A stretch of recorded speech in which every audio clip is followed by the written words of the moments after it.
And I have been hanging out with a bunch of us who've been researching in the Evanston History Center archives, working on the League's history since December. We've been exploring the large collection that's in the basement at the Dawes House.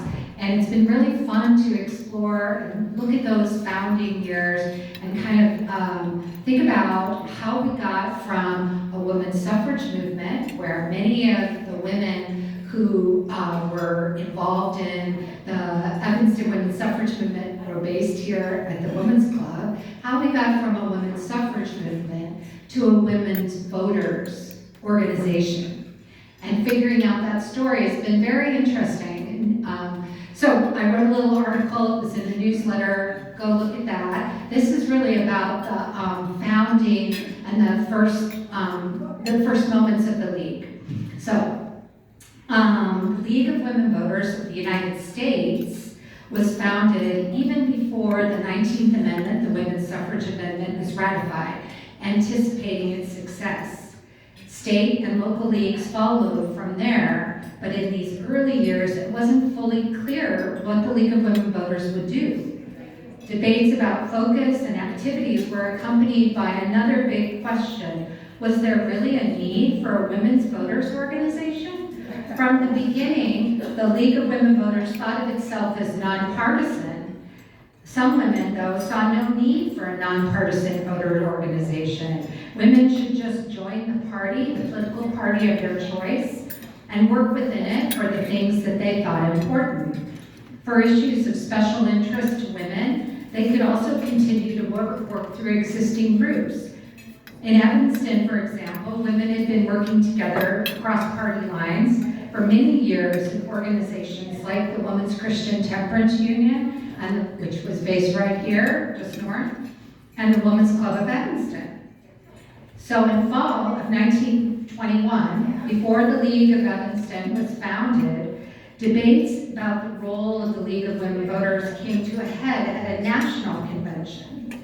Voter turnout at the 1920 presidential election had been low, with many women staying out of the process entirely. So this new right to vote, everyone was going to get excited about it, and not so much.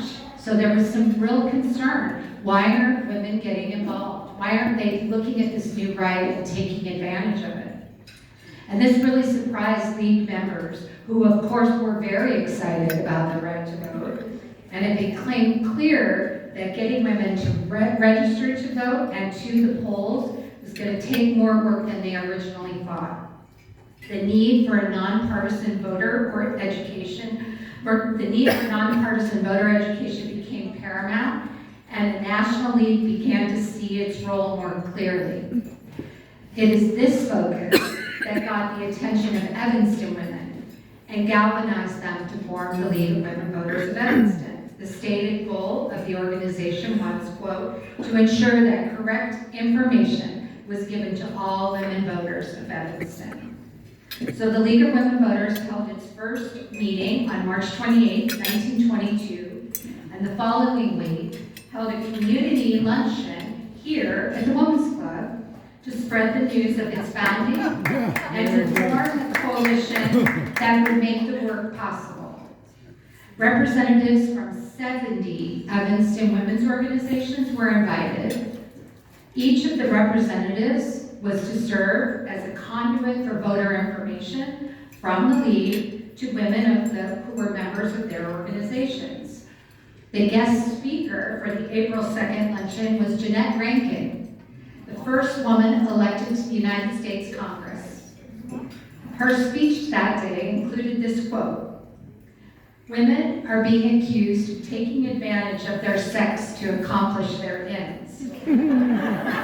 Nevertheless, women are now recognized as a power to be feared in the political field. Women were dangerous before they got the vote, but now that they have it, they are invincible." So the relationship between the League and the club was really strong in these early years. The League met regularly at the club and worked with the Social Service Department of the Women's Club to host programs, especially about issues of social welfare and elections. One of the first things the League worked on was a citizenship school. The League of Women Voters of Evanston collaborated with the State League, Northwestern University, the Women's Club, the WCTU, and other groups to present the 3-day school in January of 1923. Among the session topics were elections and ballot laws, the president and his cabinet, survey of the Cook County Jail, and enforcement of child labor protection laws. They also planned monthly luncheons with speakers on various topics. And you can read more about the Citizenship School in another article that was written, if you want to know more detail. So the League was organized in those years by ward, with the ward captains serving as a point person for connecting women voters to their local representatives and connecting representatives to their issues in their ward. The first candidate forum was held in October of 1923, with female candidates for statewide office invited to speak. The League worked to encourage strong voter turnout by distributing election day reminders on doorknobs to all houses in Evanston. League women also served as judges and clerks at polling places for the first time that year. Evanston had one of the highest voter turnouts in the country, with 59% in 1923. These years also saw the League starting what we now call the Observer Corps, with volunteers going to council meetings and reporting on what happened there to the officers. In 1924, the Evanston League had 460 members. Dues was only $2 a year.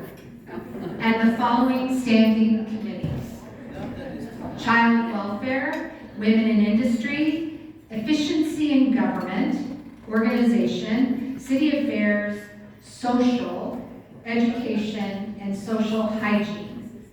Teas were held in each ward, and the following needs surfaced from those teas: better signal or traffic lights, better drainage in swampy Evanston, basements were flooding, and clearing of the snow on sidewalks. So as we've been researching the League's history this year, one of the things we all have been struck by is how familiar this all sounds.